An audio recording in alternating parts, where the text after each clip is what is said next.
Hi Capricorn! Welcome po sa ating channel. At ito ang inyong daily gabay tarot reading for November 17, 2024. Please be reminded kung naka-resonate kayo, comment down. Kung hindi kayo naka-resonate, ibigay niyo po sa iba kasi general reading po ito. This is for you Capricorn ngayong November 17, 2024.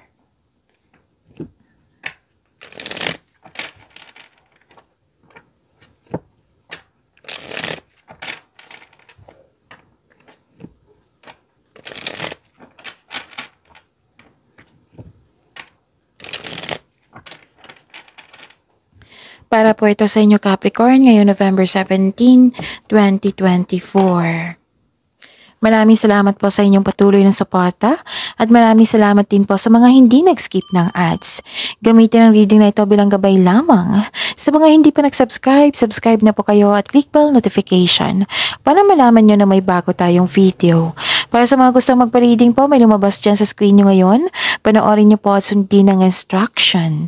Calling the attention sa mga suki ko dito na Capricorn, open na po ang inyong monthly gabay tarot reading for November 2024. May 6 months from now reading tayo at love life reading po. So message me Capricorn for schedule. Maraming salamat po. Spirits Guide, mga ganap po para kay Capricorn ngayong November 17, 2024.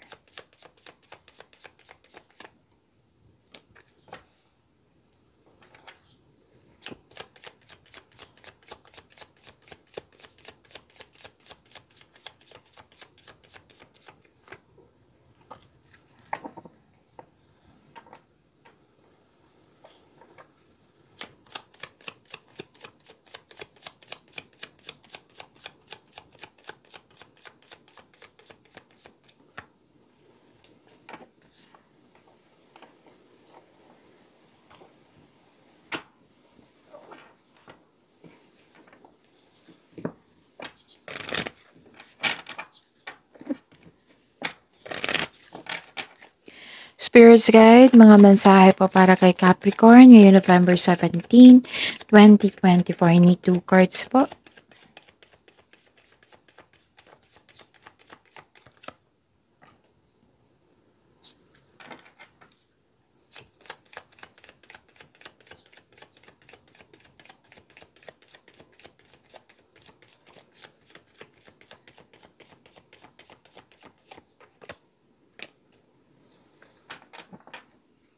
Okay. Capricorn, ngayong November 17, 2024, may nakita ko dito pwedeng may dumating na bisita. Na nagbigay ng news or information sa iyo. Pwede din kausap mo ito sa online, sa video call, chat, tinawagan ka, ganon. Basta may news and information dito na binigyan mo ng agarang aksyon or reaction. Nakikita ko rin dito na may malaki ang influence ng isang babae sa araw na ito. Maaring siya yung nabigyan ng sakit ng ulo sa inyo or happiness. Nakikita ko rin dito na nagdesisyon kayo. Pwedeng nagdesisyon kayo regarding sa inyong passion. Nakikita ko rin dito na galit kayo kasi nasaktan kayo, nagkaroon ng away, nagkaroon ng argument. Wow! Andito si Archangel Raphael. Oo, provider of healing for mind, body, and spirit. So magkakaroon ng healing and competition. Oo. Summon courage and self-confidence. Spirits Guide, ano po yung energy ni Capricorn ngayong November 17, 2024?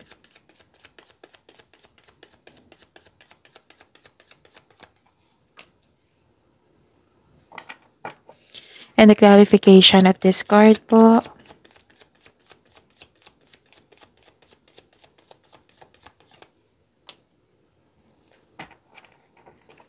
Remember Capricorn, at the end of the day, alam mo na ikaw lang taong may kakayahan at responsable na gumawa ng sarili mong katotohanan at kinabukasan. So ano yung energy mo ngayon, Capricorn? Okay. Nagkaroon ng balanse, nagkaroon ng harmony, pagkakaisa po. This is divine timing, moderation, nakikita ko dito. Katahimikan. May combination of forces dito. Oo, realization din. You are divinely guided, Capricorn. Maaring nagbigay ito ng signs sa pamamagitan ng isang tao or kaibigan na maaring makatulong sa struggle mo ngayon. Kaya have patience as the universe goes to work to bring your desires into reality. So seek balance and create a calm atmosphere. Okay? Ano din dito may nakita ko dito yung nabigay ka talaga ng pasensya. And, parang disappointed ka ha. Delay sa paggawa ng aksyon, delay sa paggawa ng desisyon, delay sa plano, delay sa hinihintay. Pero magbibigay ka ng pasensya nito. Okay. Spirit's Guide, Career and Money po ni Capricorn ngayong November 17, 2024.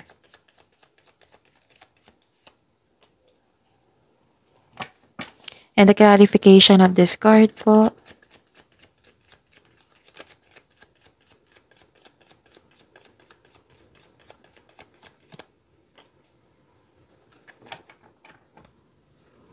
Okay.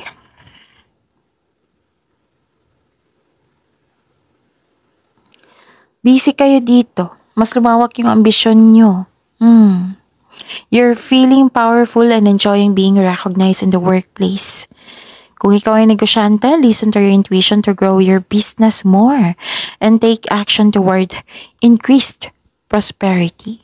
You're creative and pagiging creativity mo and enthusiasm are an important part of your success. So, ilan sa inyo leader, boss, or nakatanggap ka ng offer for leadership role? Wow, this is happiness. This is fulfillment sa pangarap. Nagkaroon ng pagkakaisa. Success in workplace and home. I-acknowledge mo ang nagbigay ng suporta sa'yo galing sa iyong co-workers na para mo ring pamilya. So yun, granted yung manifestation nyo, fulfillment sa pangarap. Spirit's Guide, Love Life, Self-Love, Partnership, and Romance ni Capricorn ngayong November 17, 2024. And the clarification of this card po.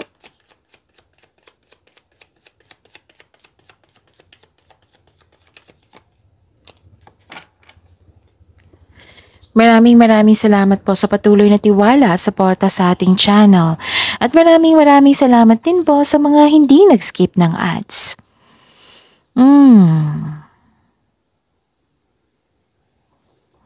May nag-save dito.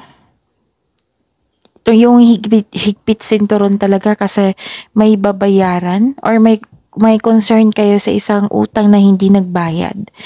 May concern dito sa hindi nagbigay ng time or halaga. Yun. At saka nakikita ko rin dito na nagkaroon ng delay. Pwedeng delay sa pag-uusap. Pwedeng disconnection. Okay. Disconnection. Disconnection sa isang tao. Nagkaroon ng delay sa plano, disconnection sa isang tao. What I meant is disappointed dito disappointed ka. Okay? So, ang advice ng card dito, be still flexible and patient is what required at this time. Kasi disappointed ka, may delay nagkanap. Pwedeng delay sa biyahe din kasi nakita kong may biyahe dito. Okay?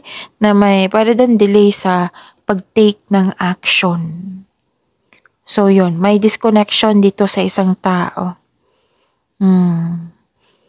Okay? Pwedeng hindi nag-uusap. Pwede talagang loss of connection sa isang tao. Okay?